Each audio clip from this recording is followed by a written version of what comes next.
Diante da explicação, vou começar com você, Coppola. A atitude da ex-primeira-dama pode ser considerada capacitismo, na sua opinião? Olha, eu acho que a primeira fonte que deve ser consultada nesse caso seria da suposta vítima.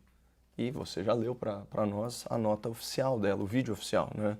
E eu destaco os seguintes pontos. Eu tiro a minha prótese todos os dias e alguns dias, várias vezes por dia. Isso não é um problema para mim. Tirar minha prótese nunca vai me constranger. Inclusive, para quem acompanha, né, a carreira parlamentar, né, da Amália Barros, sabe que ela faz discursos no plenário da Câmara sem utilizar a sua prótese. E como ela bem relatou, né, a proximidade, a amizade, né, entre as duas, entre Michele e Amália, permite essa intimidade, permite essa liberdade. Então, sinceramente, até com perdão da expressão, eu acho que o constrangimento está mais nos olhos de quem vê e não nas personagens envolvidas nessa suposta polêmica. Agora, eu faço uma nota aqui, porque a Luciana foi muito didática, né, na sua explicação sobre capacitismo, e eu acho correto mesmo que, de fato, esse tipo de conduta se torne uma polêmica e seja debatida, até para a gente evitar, né, a ocorrência desse tipo de situação. Agora, quando a gente pega uma fala do presidente da República, Lula da Silva, em 18 de abril, em reunião com ministros do Judiciário e governadores, para tratar aí de algumas ações para prevenir a violência nas escolas, vejam só o exemplo de capacitismo que, à época, não teve sequer uma fração da repercussão desse caso, que, a meu ver, é uma falsa polêmica. Aspas para o presidente da República. Eu sempre ouvi dizer que a OMS sempre afirmou que na humanidade deve ter mais ou menos 15% de pessoas com algum problema de deficiência mental. Se esse número é verdadeiro e você pega o Brasil com 220 milhões de habitantes, sabemos que não é o caso, mas enfim, aí ele começa a gargalhar e fala o seguinte: se você pegar 15% disso, significa que nós temos quase 30 milhões de pessoas com problema de desequilíbrio de parafuso. Falou isso aos risos. Pode uma hora acontecer uma desgraça.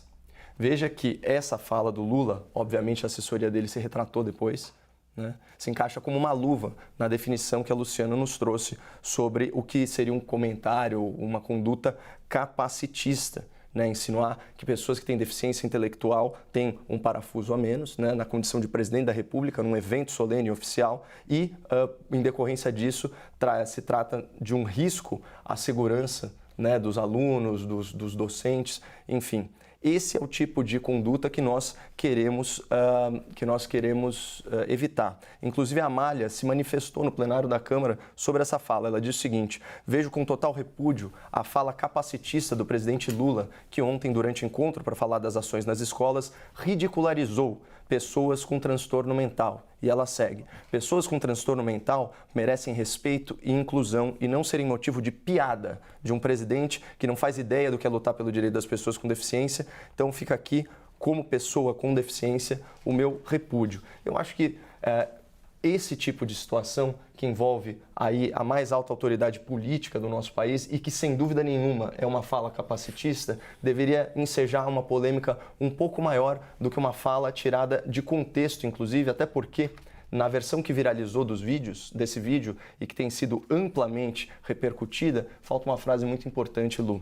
A frase que a Michele Bolsonaro se endereça à Amália falando o seguinte: eu te acho tão linda sem prótese. Na verdade, Caio, nós exibimos o vídeo aqui, né? Nem foi uma fala, nem traduzimos aqui, ou transcrevemos, melhor dizendo, essa fala da ex-primeira-dama. Nós preferimos exibir o vídeo e o telespectador claramente tira as suas próprias conclusões. Vou fazer a mesma pergunta, então, ao Zé Eduardo Cardoso. A atitude da ex-primeira-dama pode ser considerada capacitista, na sua opinião? Eu não tenho a menor dúvida que sim. Agora, eu quero me concentrar neste fato. Nós podemos aqui falar de vários outros fatos, do presidente Lula, do Jair Bolsonaro imitando uma pessoa morrendo de Covid, do Joe Biden, do Kennedy, e pessoas durante a história que eu posso seletivamente escolher para tentar desviar do assunto. Não vou fazê-lo. Vou falar exclusivamente do fato, do foco do debate, até para que nós não tenhamos nenhum tipo de diversionismo nesta análise. Bem, existem certos atos ilícitos e imorais que independem para a sua configuração da concordância da pessoa que é atingida. Me parece óbvio. Por exemplo, se um pai agride um filho e o filho disser: não vejo nenhum mal nisso, é bom que meu pai está me educando, isto é crime. O marido que bate na esposa é crime. Ou seja, não é necessariamente, salvo algumas hipóteses excepcionais, que o ato imoral ou ilícito se configura necessariamente a partir do momento em que a pessoa é atingida. Não. Há valores públicos maiores que são atingidos. Em que mesmo que a pessoa eventualmente diga, não, isso não me fez mal, ou faça por razões políticas, pessoais, de amizade, tentando passar o pano numa situação ruim, isto não ilide à prática criminosa. Muito menos à imoralidade. Muito bem. Vamos ao caso da ex-primeira-dama da República, Michele Bolsonaro. Eu me lembro que quando eu era ministro da Justiça, cá em 2015, foi aprovada uma lei, a Lei 13.146, que é a lei da inclusão, que até curiosamente eu não a assino e teve uma razão simbólica para isso.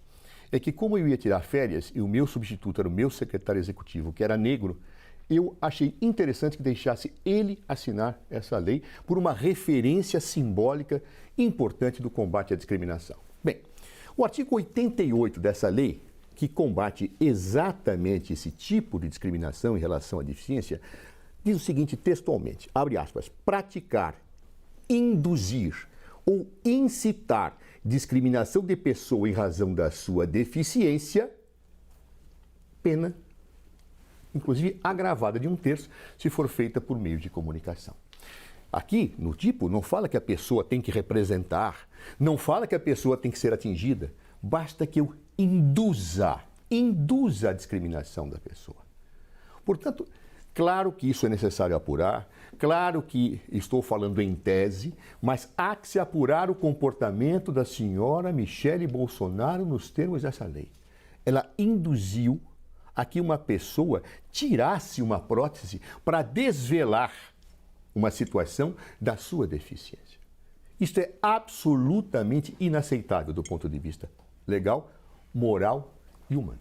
Ou seja, eu não posso entender isto como uma coisa que se apaga pelo fato da pessoa que foi atingida simplesmente querer dizer, por razões talvez políticas, pessoais, de amizade, não importa quais sejam, que não se sentiu mal com isso. É evidente que há uma situação objetiva de constrangimento.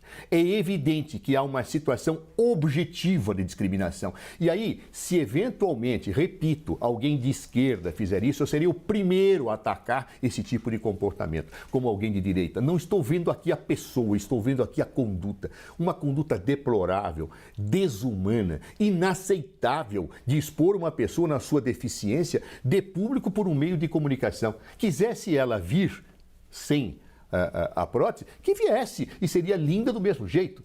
Agora, pedir que ela tire na frente de todos, nos órgãos de comunicação, é absolutamente inaceitável, é inumano. E eu fico pensando, o que leva uma pessoa a fazer isto? O que leva? Há nisso um comportamento autoritário, sem dúvida. Há nisso uma tentativa de um apelo político para associar à lei que o marido sancionou para te dar dividendos políticos. Há nisso, mas eu acho que isso é um desprezo pelo humano tão profundo, tão execrável, que nós devemos combater em quaisquer pessoas. Inclusive, quando nós, eventualmente, possamos cair nesse erro, nós temos que olhar no espelho e dizer, errei. Não dá para educativamente dizer para a sociedade que comportamentos desse tipo são bons. Não importa de onde venha, não importa de quem venha, não importa da situação que está colocada. Há que se apurar crime? Há. Mas mais que isto, vamos falar para a sociedade brasileira que esse tipo de coisa, vindo de quem quer que seja, eu posso buscar os exemplos que quiser na humanidade, de quem quer que seja, tem que ser execrado, tem que ser repudiado, porque não há sentimento mais odioso do que a discriminação contra seres humanos.